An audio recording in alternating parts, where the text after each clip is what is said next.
Halo semuanya, kita ketemu lagi di El Kasus dengan aku Elsap. Dan seperti biasanya, kalau misalkan kalian belum subscribe, yo di subscribe dulu. Karena subscribe itu gratis ya mosok sing gratis-gratis nggak kelem kan ya kan. Dan kali ini El Kasus akan membawakan sebuah kasus pelanggaran privasi yang dilakukan oleh TikTok. Dan kita tahu bahwa TikTok di Indonesia itu sangat banyak banget penggunanya. Dan bahkan Indonesia itu adalah salah satu negara yang paling banyak menggunakan TikTok.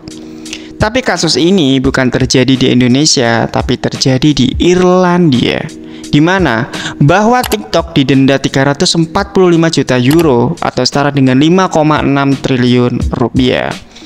Gimana dan bagaimana kasusnya? Ini nggak usah basa-basi lagi. Berikut ceritanya. Berawal dari sebuah penyelidikan DPC atau Komisi Perlindungan Data Irlandia sejak 2021. Penyelidikan ini tuh berfokus pada fitur TikTok, yaitu fitur pengaturan akun default atau family pairing dan verifikasi usia.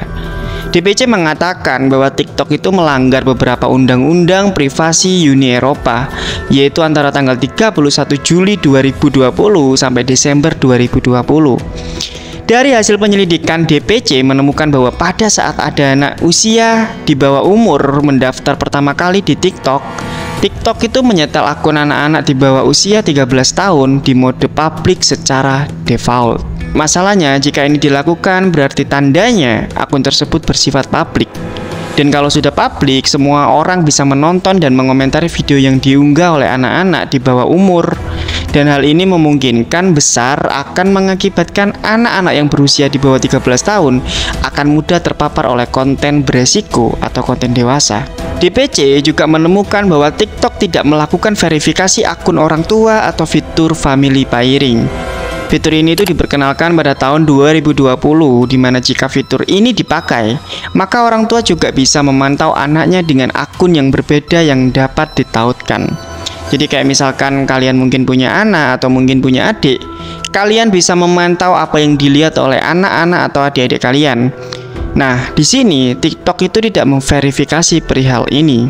Dan lagi dengan fitur family pairing ini, orang tua juga bisa mengelola pengaturan aplikasi, kayak contohnya mungkin membatasi waktu pemakaian, membatasi pesan yang masuk dari orang yang nggak dikenal mungkin, dan juga konten-konten yang mungkin nggak pantas dilihat oleh anak-anak.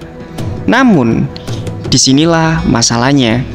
DPC itu menemukan bahwa akun TikTok anak-anak itu dapat ditautkan ke akun yang belum diverifikasi atau disetujui orang tua, dan di situ kemungkinan besar akan berdampak pada psikologis anak dan juga anak-anak akan rentan terpapar oleh konten-konten yang harusnya nggak dilihat.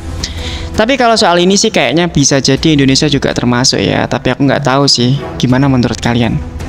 Nah, kembali lagi ke kasus tadi. Nah, akhirnya dari situlah alasan Eropa memberikan denda yang sangat tinggi untuk TikTok, yaitu senilai 345 juta euro atau senilai 5,6 triliun rupiah. Wow, bisa tuku sembarang aku itu. Dan DPC juga bilang bahwa TikTok belum memberikan upaya yang cukup untuk melindungi privasi anak-anak di bawah 13 tahun. Tapi kasus ini tidak hanya sampai di situ aja. Tentunya pihak TikTok juga punya dalih untuk menjawab kasus ini. Juru bicara TikTok mengatakan bahwa perusahaan tidak setuju dengan keputusan itu, terutama dengan dendanya. Ya iyalah wong sakmono. Oke.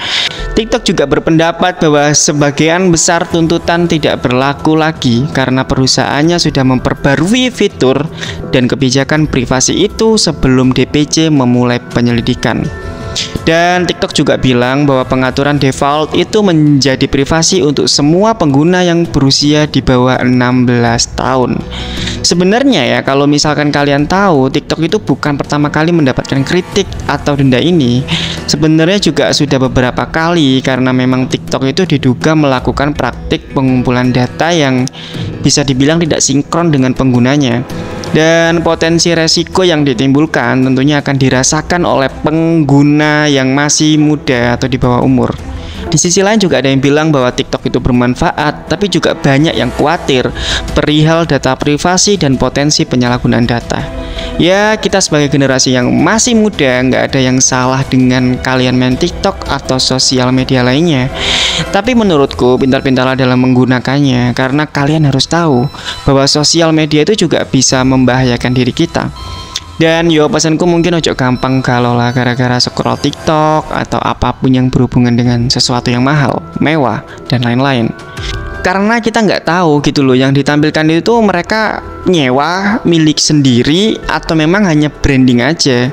Jadi ya kalau misalkan kalian merasa insecure dan lain-lain, mungkin saranku stop dulu deh main TikTok atau scroll-scroll video yang membuat kalian insecure gitu kan. Karena menurut pendapat pribadiku, secara perlahan dari situ akan merubah cara berpikir kita dan membuat kita itu kayak mudah galau dan insecure. Jadi yang bisa kita lakukan adalah ya kita harus sama-sama belajar untuk memilah mana yang hiburan dan mana yang membahayakan kita. Ya aku nggak punya hak sih untuk itu. Cuman aku sebagai teman kalian ya hanya menyarankan aja dan semuanya kembali ke kalian. Gimana menurut kalian soal aplikasi TikTok yang sekarang juga sudah marak banget dengan konten-kontennya yang sedikit agak aneh-aneh? Terima kasih dan sampai jumpa lagi di El Kasus. Dan kali ini El Kasus akan membawakan sebuah kasus dan fitur family pairing atau fitur ini diperkirakan